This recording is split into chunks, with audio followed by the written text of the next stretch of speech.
क्योंकि वह सांस मेरे कान के बिल्कुल पास से आ रही थी। और फिर एक धीमी और भयानक औरत की आवाज मेरे कान में फुसफुसाती है, तुमने पीछे देख लिया, तुमने पीछे देख लिया। जैसे ही वह आवाज मेरे कान में गूंजती है, मेरा पूरा शरीर बर्फ की तरह ठंडा पड़ जाता है। मेरी सांसें रुकने लगती हैं और धीरे धीरे मैं अपना सर पीछे घुमाता हूं और अगले ही पल मेरी चीख निकल जाती है। वह डाकिनी मेरे बिल्कुल पीछे खड़ी थी, इतनी करीब कि उसका जला हुआ चेहरा मेरे कंधे को लगभग छू रहा था। उसकी सफेद निकली हुई आंखें सीधा मेरी आंखों में घूर रही थीं। उसके मुंह से जले हुए मांस और खून की बदबू आ रही थी और उसके बड़े बड़े काले दांत धीरे धीरे हिल रहे थे, जैसे वह मुझे जिंदा चबा जाना चाहती हो। मेरा शरीर हिल तक नहीं पा रहा था, जैसे मेरा पूरा बदन सुन्न पड़ गया हो। नौशाद भी उसे देखकर वहीं जम जाता है। उसके मुंह से आवाज तक नहीं निकल रही थी। तभी डाकिनी धीरे धीरे अपना मुंह खोलती है। के उसके जबड़े इंसान से ज्यादा खुलने लगते हैं, इतना ज्यादा कि उसका मुंह ऑलमोस्ट 2 हिस्सों में फट जाता है। और फिर वह एक इतनी खतरनाक चीख मारती है कि पूरा जंगल गूंज उठता है। उस चीख से मेरे कानों में तेज दर्द होने लगता है। मैं दोनों हाथ कानों पर रख लेता हूं, लेकिन नौशाद वह डर के मारे पीछे हटने लगता है। या अल्लाह! लेकिन जैसे ही वह मुड़कर भागने की कोशिश करता है, तभी अचानक जंगल के अंधेरे से एक लंबा काला हाथ निकलता है और उस हाथ की उंगलियां सीधा नौशाद के पैर पकड़ लेती हैं। नौशाद जोर से चीखता है, "You bastard!" मैं शौक में उसकी तरफ देखता रह जाता हूं, क्योंकि अगले ही पल वह अदृश्य ताकत नौशाद को हवा में उठा लेती है। उसका पूरा शरीर जमीन से लगभग 6 फुट ऊपर चला जाता है। नौशाद हवा में तड़प रहा था। उसके पैर हवा में लटक रहे थे, जैसे कोई इनविजिबल चीज उसे पकड़कर खींच रही हो। मैं पूरी ताकत से उसकी तरफ भागता हूं और उसका हाथ पकड़ लेता हूं, नौशाद! लेकिन उस वक्त मुझे महसूस होता है कि कोई बहुत ज्यादा ताकतवर चीज उसे जंगल के अंधेरे की तरफ घसीट रही है। नौशाद रोते हुए चीखने लगता है, उस्ताद बचाओ! मैं पूरी ताकत लगाता हूं, मेरे पैर मिट्टी में घिसने लगते हैं, लेकिन वह ताकत इंसान की नहीं थी। उसकी स्ट्रेंथ इतनी ज्यादा थी कि मैं धीरे धीरे खुद भी जंगल की तरफ खींचने लगता हूं। तभी मेरी नजर अंधेरे में पड़ती है और जो मैंने देखा उसे देखकर मेरी रूह तक कांप उठती है। जंगल के अंधेरे में दर्जनों सफेद आंखें चमक रही थीं। दर्जनों नहीं, शायद सैकड़ों, और वह सब धीरे धीरे हमारी तरफ बढ़ रही थी। तभी चांद की हल्की रोशनी कुछ पल के लिए पेड़ों के बीच पड़ती है और मुझे वह चीजें नजर आ जाती हैं। वह इंसान नहीं थे। उनके शरीर आधे जले हुए थे, हाथ और पैर टेढ़े मेढ़े थे और सबके पैर उल्टे थे। कुछ पेड़ों पर उल्टे लटके हुए थे, कुछ 4 पैरों पर जानवरों की तरह चल रहे थे और सबकी आंखें सफेद चमक रही थीं। मेरा दिमाग काम करना बंद कर देता है। तभी वह डाकिनी मेरे बिल्कुल करीब आकर धीमी आवाज में बोलती है, तुम दोनों ने हमारा रास्ता देख लिया, अब तुम जिंदा नहीं जाओगे। उसकी आवाज सुनकर मेरी रीढ़ की हड्डी तक ठंडी पड़ जाती है। नौशाद अब भी हवा में तड़प रहा था, उसकी आंखों से आंसू बह रहे थे। उस्ताद, मुझे बचा लो, मैं पूरी जान लगा देता हूं। और अचानक मेरा हाथ ट्रक के पीछे लटकी लोहे की चेन तक पहुंच जाता है। मैं तुरंत उस चेन को पकड़ लेता हूं और दूसरे हाथ से नौशाद को खींचने लगता हूं। वह दृश्य ताकत अब भी नौशाद को जंगल के अंधेरे में घसीट रही थी। चेन मेरे हाथों को काट रही थी, मेरे हाथ से खून निकलने लगता है, लेकिन मैंने हिम्मत नहीं छोड़ी। और तभी अचानक ट्रक की हेडलाइट्स अपने आप ऑन हो जाती है। दी है छाशान नान! तेज रोशनी पूरा जंगल चमका देती है और जैसे ही वह रोशनी उन अजीब प्राणियों पर पड़ती है, वह सब एक साथ खतरनाक तरीके से चीखने लगते हैं। उनके चेहरे जलने लगते हैं, जैसे रोशनी उन्हें जला रही हो। डाकिनी भी डर के मारे पीछे हट जाती है। उसकी सफेद आंखें और ज्यादा चमकने लगती हैं और उसी पल नौशाद का शरीर अचानक मेरी तरफ झटके से वापस आ जाता है। मैं और नौशाद दोनों जमीन पर गिर पड़ते हैं। बियशागू! मैं उसका हाथ पकड़ता हूं और हम दोनों ट्रक की तरफ भागने लगते हैं। लेकिन जैसे ही हम कैबिन के पास पहुंचते हैं, मेरा दिल एक पल के लिए रुक जाता है, क्योंकि ट्रक के विंडशील्ड पर खून से एक लाइन लिखी हुई थी, आज कोई जिंदा नहीं बचेगा। विंडशील्ड पर खून से लिखे हुए लफ्ज देखकर मेरी और नौशाद की रूह तक कांप उठती है। आज कोई जिंदा नहीं बचेगा, नौशाद डर के मारे रोते हुए बोलता है। उस्ताद जल्दी ट्रक स्टार्ट करो। मैं तुरंत ड्राइवर सीट पर चढ़ जाता हूं और कांपते हुए इग्निशन घुमाता हूं, और इस बार ट्रक एक झटके में स्टार्ट हो जाता है। इंजन की आवाज सुनते ही मेरे दिल में हल्की सी उम्मीद जगती है। मैं बिना एक सेकंड वेस्ट किए एक्सेलरेटर दबा देता हूं। ट्रक तेज रफ्तार में जंगल के हाईवे पर दौड़ने लगता है। पीछे अंधेरा छूट रहा था, लेकिन मुझे अब भी ऐसा लग रहा था जैसे कोई चीज हमारे ट्रक के पीछे दौड़ रही हो। नौशाद बार बार रियर मिरर में देख रहा था। उसके हाथ बुरी तरह कांप रहे थे। मैं उसे कहता हूं, पीछे मत देख, लेकिन वह धीमी आवाज में बोलता है, उस्ताद वह अब भी हमारे पीछे है। मेरा गला सूख जाता है। मैं हिम्मत करके रियर मिरर की तरफ देखता हूं और मेरी सांसें रुक जाती हैं। हाईवे के अंधेरे में दूर दूर तक दर्जनों सफेद आंखें चमक रही थीं, जैसे कोई चीजें ट्रक के पीछे भाग रही हों। कभी वह पेड़ों के बीच नजर आती, कभी अचानक गायब हो जाती। ट्रक फुल स्पीड में दौड़ रहा था, लेकिन मुझे लग रहा था कि वह चीजें हमारे साथ साथ चल रही हैं। मैं एक्सेलरेटर और जोर से दबा देता हूं। ट्रक की स्पीड 80, 90, 100 तक पहुंच जाती है। हाईवे पूरी तरह सुनसान था। ना कोई गाड़ी, ना कोई आदमी, बस हम और वह अंधेरा। कुछ देर बाद धीरे धीरे जंगल कम होने लगता है और मुझे लगता है शायद हम उस मनहूस जगह से बाहर निकल आए हैं। मैंने गहरी सांस ली। लगता है बच गए, लेकिन तभी नौशाद का चेहरा एकदम सफेद पड़ जाता है। वह कांपते हुए विंडशील्ड की तरफ उंगली करता है। उस्ताद वो देखो। मैं सामने देखता हूं और अगले ही पल मेरा दिमाग सुन्न पड़ जाता है। हाईवे के किनारे वही चाय की टपरी खड़ी थी, वही पुरानी टूटी बेंच, वही लाल रंग का छोटा बल्ब और वही बूढ़ा चाय वाला। मेरे हाथ स्टीयरिंग पर जम जाते हैं। ये इम्पॉसिबल था, क्योंकि हम उस टपरी को कम से कम 25 किलोमीटर पीछे छोड़ चुके थे। नौशाद धीमी आवाज में बोलता है, यह कैसे हो सकता है? मेरा दिल जोर जोर से धड़कने लगता है। मैं ट्रक बिना रोके आगे भगाता हूं, लेकिन जैसे ही ट्रक टपरी के पास से गुजरता है, बूढ़ा चाय वाला धीरे से अपना सर उठाता है और उसकी आंखें देखकर मेरी रूह कांप उठती है। उसकी आंखें पूरी सफेद थीं, बिल्कुल उस डाकिनी की तरह। वह धीरे धीरे मुस्कुराता है और फिर उसकी गर्दन धीरे धीरे 180 डिग्री घूम जाती है। नौशाद इतनी जोर से चीखता है कि मेरे कान गूंज उठते हैं। यूएसटीआर तेज भागाओ। मैं ट्रक और तेज भगाने लगता हूं। मेरा पूरा शरीर पसीने में भीग चुका था। अब मुझे समझ नहीं आ रहा था कि हम सच में हाईवे पर है भी या नहीं, क्योंकि रोड अब अजीब लगने लगा था। कभी सीधा, कभी टेढ़ा, कभी ऐसा लगता जैसे रोड हिल रहा हो। तभी अचानक ट्रक के रेडियो से खुद ब खुद आवाज आने लगती है, पहले सिर्फ डिस्टर्बेंस होता है, फिर धीरे धीरे किसी औरत की हंसी सुनाई देने लगती है। हे। मैं तुरंत रेडियो बंद करने की कोशिश करता हूं, लेकिन रेडियो बंद नहीं होता। आवाज और तेज होने लगती है। हे। और उसी वक्त ट्रक के कैबिन का टेम्परेचर अचानक बहुत ठंडा हो जाता है। इतना ठंडा कि विंडशील्ड पर बर्फ जमने लगती है। नौशाद कांपते हुए बोलता है, उस्ताद कोई हमारे पीछे बैठा है। मेरा दिल एक पल के लिए रुक जाता है। मैं धीरे धीरे रियर मिरर की तरफ देखता हूं और जो मैंने देखा उसे देखकर मेरी चीख निकल जाती है। ट्रक के कैबिन के बिल्कुल पीछे वाली सीट पर वही डाकिनी बैठी हुई थी। उसका जला हुआ चेहरा अंधेरे में आधा छुपा हुआ था। उसकी सफेद आंखें मिरर में सीधा मुझे घूर रही थीं और उसके बड़े बड़े दांत धीरे धीरे बाहर निकल रहे थे। नौशाद डर के मारे सीट से चिपक जाता है।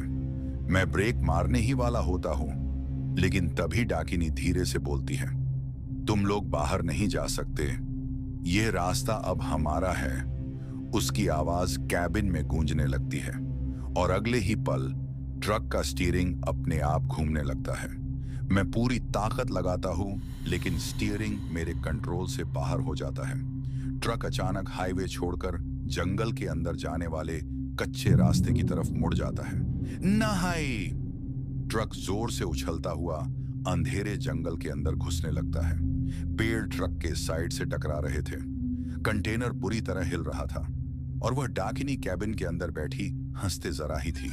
हे। लेकिन तभी मुझे जंगल के गहरे अंधेरे में कुछ नजर आता है, कुछ ऐसा जिसे देखकर मेरी सांसें रुक जाती हैं। अंधेरे के बीच दर्जनों जले हुए ट्रक खड़े थे और उन सब के आसपास उल्टे पैरों वाली औरतें चुपचाप खड़ी थीं।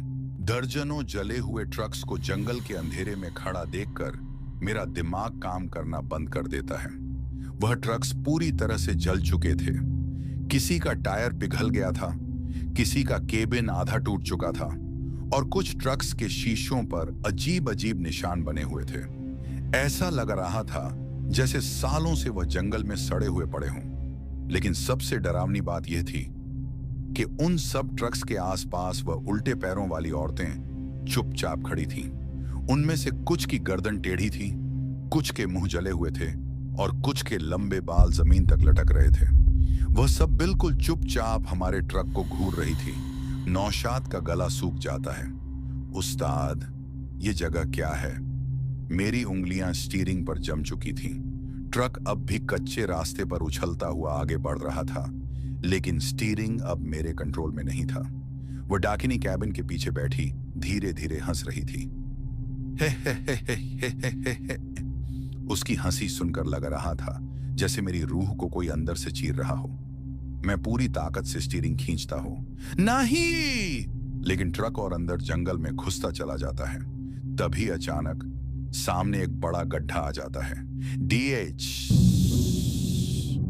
ट्रक जोर से उछलता है और उस झटके की वजह से स्टीयरिंग एक सेकंड के लिए मेरे कंट्रोल में आ जाता है। मैंने बिना देर किए स्टीयरिंग पूरा घुमाया और ट्रक को रिवर्स गियर में डाल दिया। नौशाद, पकड़ के बैठ! मैं एक्सेलरेटर पूरा दबा देता हूं। ट्रक घुर्राता हुआ रिवर्स में पीछे भागने लगता है। टायर्स मिट्टी में फिसल रहे थे। कच्चे रास्ते पर ट्रक बुरी तरह हिल रहा था। लेकिन उस वक्त हमें बस एक ही चीज चाहिए थी, जंगल से बाहर निकलना। नौशाद डर के मारे बार बार पीछे देख रहा था। वो लोग हमारे करीब आ रहे हैं उस्ताद। मैं रियर मिरर में देखता हूं और मेरी सांसें रुक जाती हैं। वह सारी उल्टे पैरों वाली औरतें अब धीरे धीरे हमारे ट्रक की तरफ चलना शुरू कर चुकी थीं। उनकी चाल इंसानों जैसी नहीं थी। कभी वह टेढ़ी गर्दन के साथ रेंगती, कभी अचानक चार पैरों पर दौड़ने लगती और उन सब की सफेद आंखें अंधेरे में चमक रही थीं। डाकिनी की हंसी और तेज हो जाती है। हे। तुम बच नहीं सकते। मेरा दिल फटने लगता है। मैं एक्सेलरेटर और जोर से दबा देता हूं। ट्रक रिवर्स में तेज भागने लगता है। लेकिन तभी थाप! एक जले हुए हाथ का निशान अचानक विंडशील्ड पर चिपक जाता है। मैं बुरी तरह उछल पड़ता हूं और उसके तुरंत बाद थप थप थप दर्जनों हाथ एक साथ विंडशील्ड पर चिपकने लगते हैं। काले जले हुए हाथ जिनकी उंगलियां लंबी और टेढ़ी थीं। नौशाद इतनी जोर से चीखता है कि मेरा कलेजा हिल जाता है। US start! अगले ही पल उन हाथों के पीछे चेहरे नजर आने लगते हैं। जले हुए चेहरे, आधी पिघली हुई आंखें, टूटे हुए दांत और सफेद चमकती आंखें जो सीधा हमारी तरफ घूर रही थीं। वह सारे चेहरे विंडशील्ड के बाहर चिपक कर हमें देख रहे थे, जैसे वे अंदर घुसना चाहते हो। मैं ब्रेक और एक्सेलरेटर दोनों कंफ्यूज होकर दबा रहा था। ट्रक बुरी तरह हिलने लगता है और तभी केरार! विंडशील्ड में धीरे धीरे क्रैक आने लगता है। मेरी सांसें रुक जाती हैं क्योंकि उन चीजों के हाथ अब शीशे को तोड़ने लगे थे। नौशाद रोते हुए बोलता है, वो अंदर आ जाएंगे। तभी एक औरत का जला हुआ चेहरा बिल्कुल मेरे सामने आ जाता है। उसकी आंख आधी पिघली हुई थी और उसका मुंह कान तक फटा हुआ था। वह धीरे धीरे मुस्कुराती है, फिर चीचाक! वह अपने बड़े बड़े नाखून विंडशील्ड में घुसा देती है। शीशा और टूटने लगता है। डाकिनी कैबिन के पीछे से धीमी आवाज में बोलती है, अब तुम भी हमारे साथ रहोगे। उसकी आवाज सुनकर मेरी रूह तक कांप उठती है। मैं पूरी ताकत से स्टीयरिंग पकड़ लेता हूं और उसी वक्त मेरी नजर ट्रक के साइड में लटके एक पुराने आयरन रॉड पर पड़ती है। मैं तुरंत वह रॉड उठाता हूं और पूरी ताकत से विंडशील्ड पर चिपके उस चेहरे पर मार देता हूं। डीएचएम! एक भयानक चीख गूंज उठती है। वह चेहरा तुरंत पीछे हट जाता है। बाकी सारे जले हुए चेहरे भी अजीब तरीके से चिल्लाने लगते हैं। मुझे समझ आ जाता है कि उन्हें आयरन से डर लग रहा है। मैं तुरंत नौशाद को चीख कर कहता हूं, टूल बॉक्स खोलो। नौशाद कांपते हुए टूल बॉक्स खोलता है और उसमें से आयरन टूल्स निकालने लगता है। जैसे ही हम आयरन रॉड और स्पैनर विंडशील्ड के करीब लाते हैं, वह सारे हाथ धीरे धीरे पीछे हटने लगते हैं। लेकिन तभी ट्रक का इंजन अचानक अजीब आवाज करने लगता है, GHR गायरन, और अगले ही पल इंजन से काला धुआं निकलने लगता है। मेरा दिल बैठ जाता है क्योंकि ट्रक धीरे धीरे स्पीड लूज करने लगता है और सामने अंधेरे जंगल के बीच मुझे एक और चीज नजर आती है। एक बहुत बड़ा पुराना पेड़ जिसके नीचे दर्जनों डाकिनियां गोल घेरा बनाकर खड़ी थी और उन सब के बीच एक औरत उल्टा लटकी हुई थी। लेकिन जैसे ही ट्रक की हेडलाइट उसके चेहरे पर पड़ती है, मेरी चीख निकल जाती है क्योंकि वह औरत कोई और नहीं, मेरी बीवी सुनीता थी। मेरी बीवी सुनीता को उस बड़े पेड़ से उल्टा लटका हुआ देखकर मेरा दिमाग सुन्न पड़ जाता है। मेरे हाथ से आयरन रॉड तक गिर जाती है। सुनीता, मेरे मुंह से बस इतना ही निकल पाता है। ट्रक धीरे धीरे उस पेड़ के करीब बढ़ रहा था और हेडलाइट की रोशनी में मुझे सब कुछ साफ नजर आने लगता है। वह सच में मेरी बीवी ही लग रही थी। वही लाल साड़ी, वही चेहरे का तिल, वही लंबे बाल। उसके हाथ पीछे बंधे हुए थे और वह उल्टा लटकी हुई धीरे धीरे हिल रही थी। उसके आसपास दर्जनों डाकिनियां गोल घेरा बनाकर खड़ी थी। सब चुप, बिल्कुल चुप। बस उनकी सफेद आंखें चमक रही थीं। नौशाद शौक में बोलता है, उस्ताद, ये भाभी कैसे हो सकती है? लेकिन उस वक्त मेरा दिमाग काम नहीं कर रहा था। मुझे बस अपनी बीवी नजर आ रही थी। सुनीता धीरे धीरे अपना सर उठाती है। उसके बाल नीचे लटक रहे थे और फिर वह हल्की सी आवाज में बोलती है, महावीर। उसकी आवाज सुनकर मेरी आंखों में आंसू आ जाते हैं क्योंकि वह बिल्कुल मेरी बीवी की आवाज थी, बिल्कुल सेम। वह फिर धीरे से बोलती है, मुझे बचा लो। मेरा दिल फटने लगता है। मैं तुरंत ट्रक रोक देता हूं। छी! टायर मिट्टी में घिसते हुए रुकते हैं। नौशाद तुरंत मेरा हाथ पकड़ लेता है। उस्ताद, पागल मत बनो, यह ट्रैप हो सकता है। लेकिन मैं उसकी बात सुन ही नहीं रहा था। मेरा दिमाग बस एक ही चीज कह रहा था, सुनीता को बचाना है। मैं ट्रक का दरवाजा खोलने लगता हूं, तभी नौशाद जोर से चीखता है, उस्ताद। मैं उसकी तरफ देखता हूं। उसका चेहरा डर से सफेद पड़ चुका था। वह कांपते हुए बोलता है, ध्यान से देखो, वह असली भाभी नहीं है। मेरा दिल एक पल के लिए रुक जाता है। पागल हो गया है क्या? वह मेरी बीवी है। नौशाद जोर जोर से सर हिलाता है। नहीं उस्ताद, आप ध्यान से देखो। मैंने फिर से उस औरत की तरफ देखा। पहले तो सब नॉर्मल लगा, लेकिन फिर मेरी नजर धीरे धीरे उसके पैरों पर गई और अगले ही पल मेरी रीढ़ की हड्डी तक ठंडी पड़ जाती है क्योंकि उसके पैर उल्टे थे, बिल्कुल उन डाकिनियों की तरह। मेरी सांसें रुकने लगती हैं। लेकिन उसी वक्त वह औरत फिर मेरी तरफ देखकर रोते हुए बोलती है, महावीर प्लीज मुझे बचा लो। उसकी आंखों से आंसू बह रहे थे। उसका चेहरा बिल्कुल मेरी बीवी जैसा लग रहा था। मैं कंफ्यूज हो जाता हूं। मेरा दिमाग कह रहा था कि यह डाकिनी है, लेकिन मेरा दिल मानने को तैयार नहीं था। तभी नौशाद धीमी आवाज में बोलता है, उस्ताद, असली भाभी घर पर होंगी। ये हमारे दिमाग से खेल रही है। उसकी बात सुनकर मुझे एक सेकंड के लिए होश आता है। सच में सुनीता यहां कैसे हो सकती थी? उसे तो यह भी नहीं पता था कि मैं किस रोड से जा रहा हूं। फिर वह जंगल के बीच कैसे पहुंच गई? मेरा दिमाग फटने लगता है। लेकिन तभी वह औरत अचानक जोर जोर से रोने लगती है। महावीर, मुझे बहुत दर्द हो रहा है। उसकी आवाज सुनकर मेरा दिल फिर टूटने लगता है। वह धीरे धीरे हिलते हुए बोलती है, तुम मुझे यहां छोड़कर चले जाओगे? मेरी आंखों के सामने मेरी असली बीवी की यादें आने लगती हैं। कैसे वह मेरे लिए सुबह जल्दी उठकर खाना बनाती थी, कैसे मेरे लेट आने पर रात भर जागती रहती थी, कैसे मुश्किल वक्त में उसने मेरा साथ दिया था। मेरा गला भर आता है। मैं ट्रक से नीचे उतरने ही वाला होता हूं कि तभी नौशाद अचानक जोर से कलमा पड़ने लगता है। उसकी आवाज जंगल में गूंजने लगती है और उसी पल वह सारी डाकिनियां एक साथ अजीब तरीके से हिलने लगती हैं, जैसे उन्हें तकलीफ हो रही हो। उल्टा लटकी हुई सुनीता भी अचानक चुप हो जाती है। उसका चेहरा धीरे धीरे बदलने लगता है। मेरा दिल रुक जाता है क्योंकि उसकी स्किन धीरे धीरे जलने लगती है। उसकी आंखें सफेद हो जाती हैं और उसका मुंह धीरे धीरे कान तक फटने लगता है। कि या उसके मुंह से बड़े बड़े काले दांत बाहर निकलने लगते हैं। मैं डर के मारे सीट पर पीछे गिर पड़ता हूं।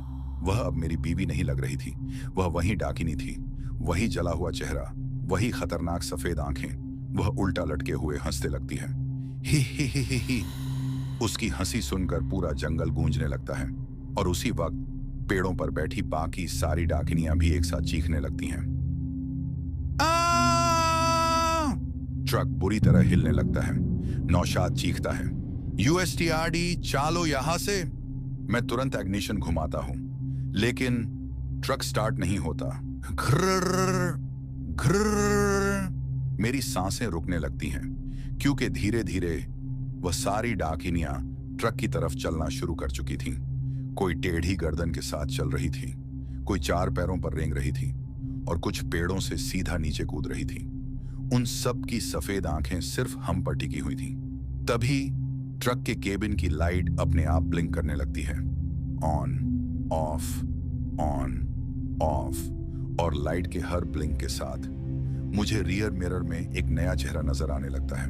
कभी एक जली हुई औरत, कभी एक बिना आंखों वाला आदमी, कभी एक छोटा बच्चा जो हंसी रहा था। मेरा दिमाग टूटने लगता है। नौशाद रोते हुए बोलता है, उस्ताद वो अंदर आ जाएंगे।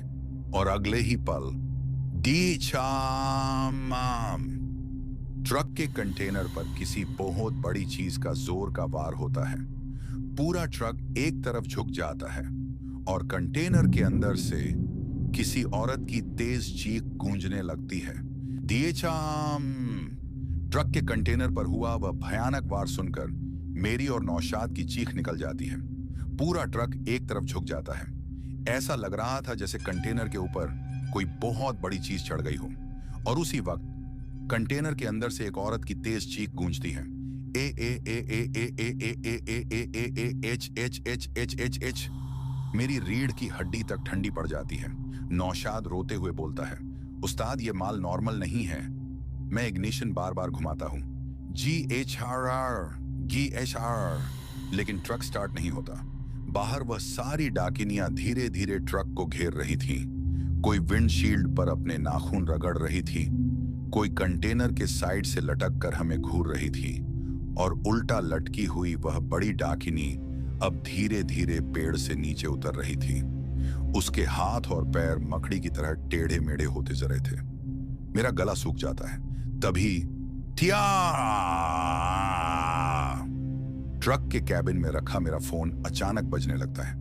उस आवाज से मैं और नौशाद दोनों बुरी तरह उछल पड़ते हैं क्योंकि इस मनहूस जंगल में नेटवर्क आना ऑलमोस्ट इम्पॉसिबल लग रहा था। मेरे कांपते हुए हाथ फोन उठाते हैं। स्क्रीन पर नाम देखकर मेरी आंखें फट जाती हैं। महेंद्र सिंह कॉलिंग, मेरा मालिक। मैं तुरंत कॉल रिसीव करता हूं। हेलो। दूसरी तरफ से सिर्फ तेज सांसें सुनाई देती हैं, जैसे वह बुरी तरह डरा हुआ हो। फिर महेंद्र सिंह की कांपती हुई आवाज आती है, महावीर, माल को जंगल से बाहर मत ले जाना। यह सुनकर मेरी सांसें रुक जाती हैं। क्या? बाहर एक डाकिनी ट्रक के शीशे पर अपना सिर मारने लगती है। डी चाम। लेकिन उस वक्त मेरा पूरा ध्यान फोन पर था। महेंद्र सिंह की आवाज और घबराई हुई हो जाती है। अगर वह माल जंगल से बाहर गया तो सब मर जाएंगे। मेरा दिमाग घूमने लगता है। मालिक, आप क्या बोल रहे हो? आखिर यह सब क्या है? कुछ सेकंड्स तक सिर्फ स्टैटिक आवाज आती है। कि आर आर आर आर आर आर आर। फिर वह धीरे से बोलता है, वह माल फैक्ट्री का नहीं था, मैंने उसे खरीदा था। मेरा गला सूख जाता है। खरीदा था? किससे? महेंद्र सिंह की सांसें और तेज हो जाती हैं। फिर वह धीमी आवाज में बोलता है, 3 दिन पहले एक आदमी मेरे पास आया था। उसने कहा कि उत्तराखंड के पुराने जंगल के पास एक पुरानी हवेली टूट रही है। उस हवेली के तहखाने में पुरानी मूर्तियां और एंटीक सामान मिला है। मैंने लालच में आकर वह सब सस्ते दाम में खरीद लिया। ट्रक के बाहर सारी डाकिनियां एक साथ अजीब आवाज निकालने लगती हैं। हे! उनकी आवाज सुनकर मेरी रूह कांप उठती है। मैं फोन जोर से पकड़ लेता हूं। महेंद्र सिंह फिर बोलता है, लेकिन महावीर, जिस रात वह सामान फैक्ट्री में आया उसी रात से लोग मरना शुरू हो गए। मेरा दिल जोर से धड़कता है। क्या मतलब? वह कांपते हुए बोलता है, पहले एक मजदूर गायब हुआ, फिर दूसरे दिन गार्ड की लाश मिली। उसका पूरा चेहरा जला हुआ था, उसके पैर उल्टे मुड़े हुए थे। मेरी आंखों के सामने तुरंत उन डाकिनियों का चेहरा घूमने लगता है। नौशाद भी शौक में मेरी बात सुन रहा था। महेंद्र सिंह की आवाज टूटने लगती है। मैंने पंडित बुलवाए, तांत्रिक बुलवाए, सबने एक ही बात बोली, वह सामान श्रापित है, उसमें एक डाकिनी की आत्मा बंद है। मेरी सांसें अटक जाती हैं। तभी कंटेनर के अंदर से फिर जोर का वार होता है। इस बार पूरा ट्रक हिल जाता है और कंटेनर के अंदर से कई औरतों की चीखें एक साथ गूंजने लगती हैं। एया! नौशाद डर के मारे सीट पकड़ लेता है। मैं चीख कर पूछता हूं, मालिक उस कंटेनर में है क्या? फोन के दूसरी तरफ कुछ पल की खामोशी छा जाती है। फिर वह धीरे से बोलता है, एक मूर्ति, सिर्फ एक मूर्ति, लेकिन तांत्रिक ने कहा था कि अमावस की रात वह जाग जाएगी। मेरा खून जम जाता है। तो फिर आपने हमें यहां क्यों भेजा? मैं इतनी जोर से चीखता हूं कि मेरी आवाज टूट जाती है। महेंद्र सिंह रोते हुए बोलता है, मुझे लगा यह सब अंधविश्वास है, लेकिन अब फैक्ट्री में सब मर चुके हैं। मेरी सांसें रुक जाती हैं। क्या?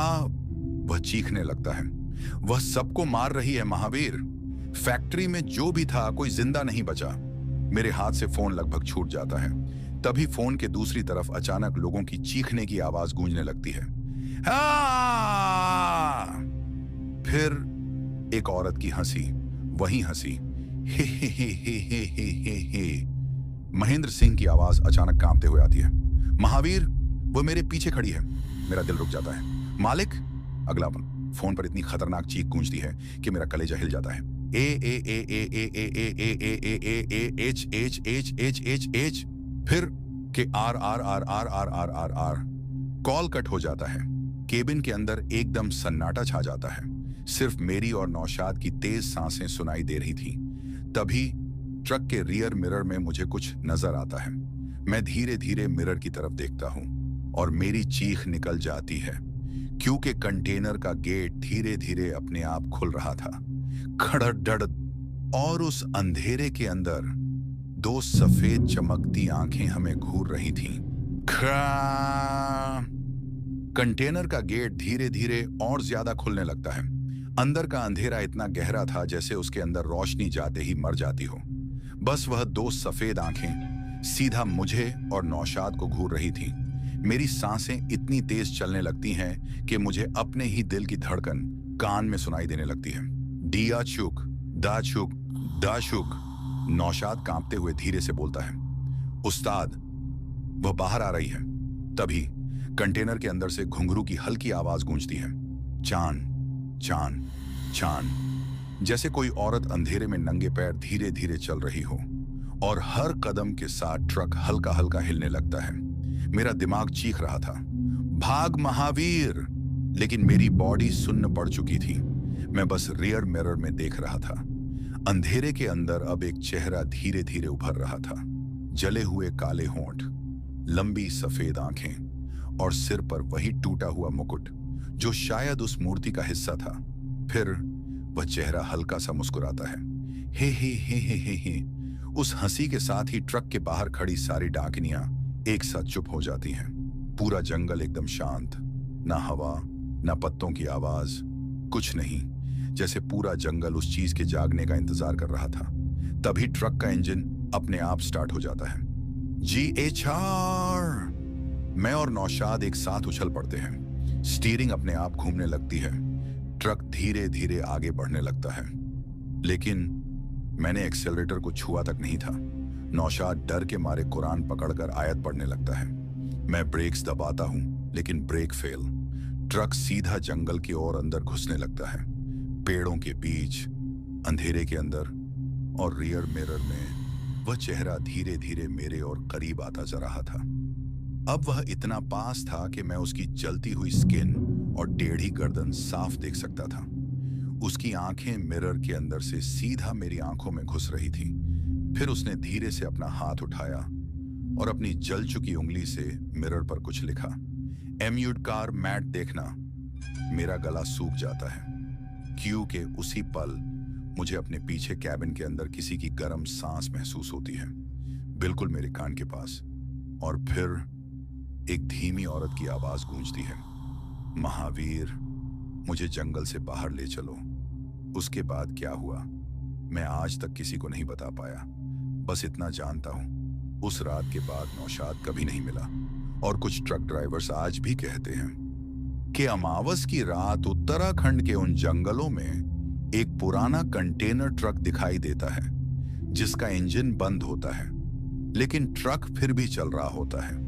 और अगर कोई उस ट्रक के रियर मिरर में देख ले तो उसे दो सफेद आंखें नजर आती हैं, बिल्कुल वैसे ही जैसे उस रात मुझे नजर आई थी।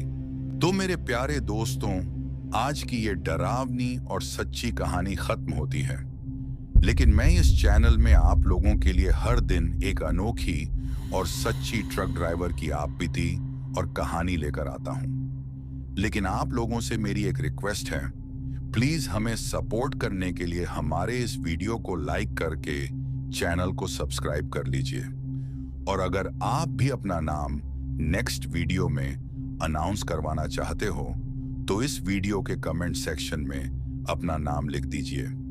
और हम लोग मिलते हैं नेक्स्ट वीडियो में एक नई और डरावनी कहानी के साथ। तब तक अलविदा।